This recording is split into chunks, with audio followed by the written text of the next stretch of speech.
Florida-Tampa game. That's not what we're all about, and I think our fans understand that.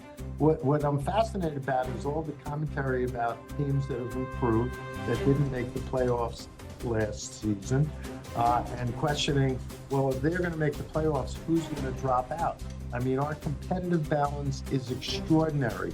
The last 2 months of the regular season, particularly, for the top 8 teams, the bottom half of the top 8 teams, is the playoffs on steroids every night. And again, that's a testament to our teams, our competitive balance, and our players. And I'm excited about that. And as hard as it is to get into the playoffs, once you get in, anything can happen. And I don't think there's anything comparable in playoffs in any sports to our playoffs in general, but particularly our first round. Speaking of great rivalries like Florida and Tampa now, Commissioner, I was playing in one in the early 90s and early 2000s with Bob Goodnow and you. And Wednesday we have a celebration of life for Bob. And I just want to know, what do you remember about Bob Goodnow, all these years? This has been a bit of a traumatic time. Bob passed away, Ken Dryden passed away, Bernie Perron passed away. This is one of those times of sober reflection when you think about, life and what it all means. Bob, listen, despite the things we each felt we had to do at the time, I always felt we had a very good personal relationship. I admired and respected him. I did view him as a friend, and I'm not sure, anybody could say anything about his passion, not just for the game, but obviously for representing the players. And in many ways, he moved where the players were in relation to the game forward. And a couple of things we didn't agree on, and it was unfortunate because I think we collectively as a league and a sport lost a little ground. But I think we've made up to it, and ultimately we were able to reach a landmark agreement, which I think has set the foundation for everything we've been able to accomplish in the last 20 years. I didn't know he was as ill as he apparently was, even though they're saying it was sudden, but I think he had some procedures in the past. And at the end of the day, he's going to be missed by fans, by family, by friends, and he died way too soon, and that's very sad for everybody. Well said. Yeah, and a lot of what you guys worked on together, as we mentioned, the game is in a good place these days, strong league, and that's wonderful. Now, to turn the page on that, you wanted to promote all the great things that's happening this season. That's your job as a commissioner. My job as the radio host is to serve our fans who had questions for you today. The number one question that was people wanted to ask you was Canadians being upset about state tax still. No. Yes, they were. Don't go there. Hold on, I have to, Gary. I have to ask that. Are you nuts? No. Let's go there. Okay? The fact is, if you're playing in Canada, you're getting paid in U.S. dollars. Yeah. Okay? And that probably more than makes up for any local taxes. Secondly, it didn't stop Connor McDavid for signing for less money to stay in Edmonton, based on what's been reported. I saw Brad Marchand's comments about it making a difference. At the end of the day, he didn't re-sign in Florida because of state taxes.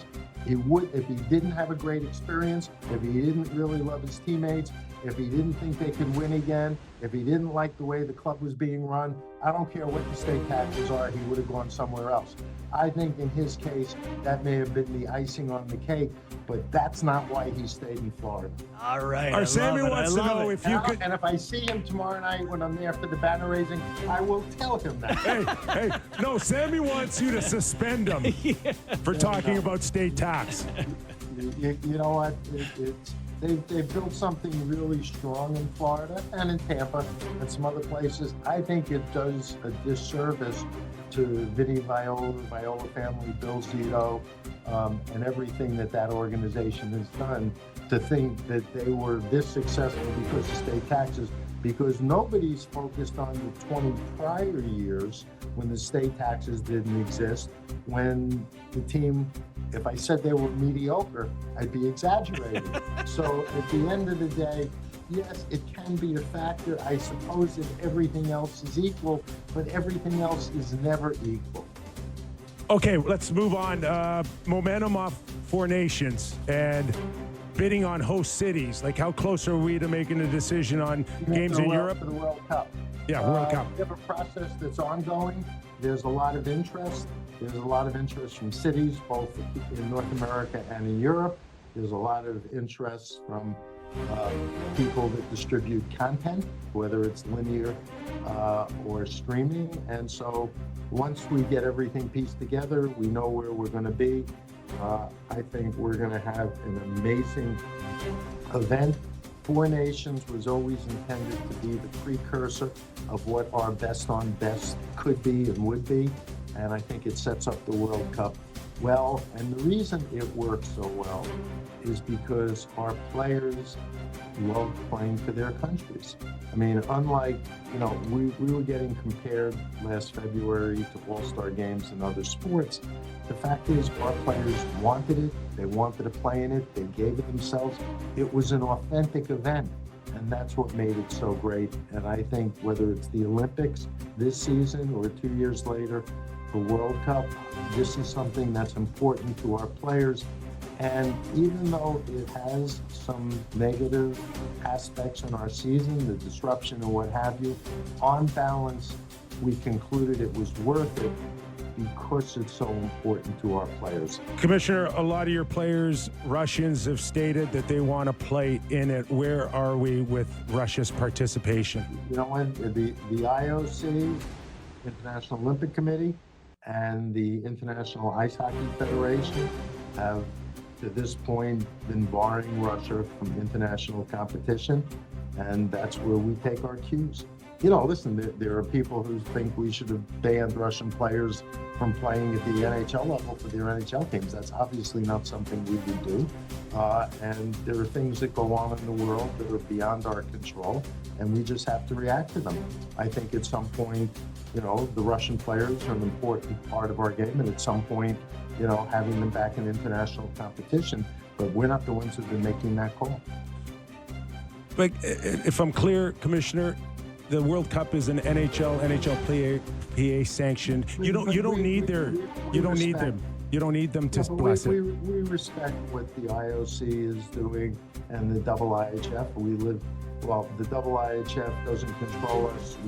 We live in their world, and we're trying to be good citizens in the international sporting world, and in particular the international hockey world. All right. You got anything else? Yeah, okay, go, one more. Hey, one more. What was it? Where did I see you on Bloomberg in New York?